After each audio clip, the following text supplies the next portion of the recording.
യാത്ര ചെയ്യാനായിട്ട് ഒരു യൂബർ ഓട്ടോ വിളിച്ചു. പൂനെ നഗരത്തിലൂടെ ചെറിയൊരു യാത്ര. പക്ഷേ ബില്ല് കണ്ടപ്പോൾ യുവാവ് ഞെട്ടി. ഒന്നും രണ്ടുമല്ല, 3 കോടി രൂപയാണ്. അശ്വജിത്താണ് നമുക്കിപ്പം ഉള്ളത്. കഴിഞ്ഞ ദിവസം ഇതുപോലെ ഒരു സമാനമായൊരു വാർത്ത ഉണ്ടായിരുന്നു. അന്ന് 7 കോടിയോ ഇത്രയും കൊണ്ടായിരുന്നു അന്ന് ചോദിച്ച ഒരു ബില്ല് വന്നത്. അവരുടെ സെർവർ തകരാറെന്നോ എന്തൊക്കെയോ പറഞ്ഞിട്ട് പിന്നീട് അതിന് തലയൂരിയ ഒരു കാര്യവും നമ്മൾ പ്രേക്ഷകരിലേക്ക് എത്തിച്ചതാണ്. ഇതിപ്പോ എന്തായിരുന്നു സംഭവം?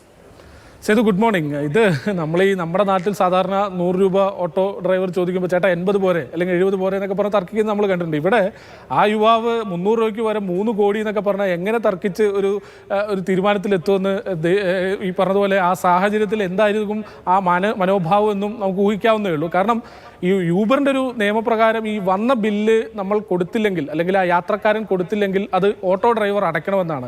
അതാണ് സ്വാഭാവികമായും ആ ഓട്ടോക്കാരനെ അല്ലെങ്കിൽ ഓട്ടോ ഡ്രൈവറെ പ്രകോപിപ്പിച്ചത്. അത് തന്നേ പറ്റൂ, 3 കോടി രൂപ അടച്ചേ പറ്റൂ, അല്ലാതെ ഞാൻ പോകില്ല എന്ന് തർക്കം വന്നു. സ്വാഭാവികമായിട്ടത് സാങ്കേതിക തകരാറാണ് എന്നതാണ് അതിൻ്റെ ഒരു സത്യം. പക്ഷേ അവിടെ ആ ഓട്ടോക്കാരൻ വാശി പിടിച്ചു, 3 കോടി രൂപ തരാതെ ഞാൻ ഇവിടുന്ന് പോകില്ല എന്ന് പറഞ്ഞതാണ് ഇത്രയും പ്രശ്നങ്ങൾക്കിടയാക്കിയത്.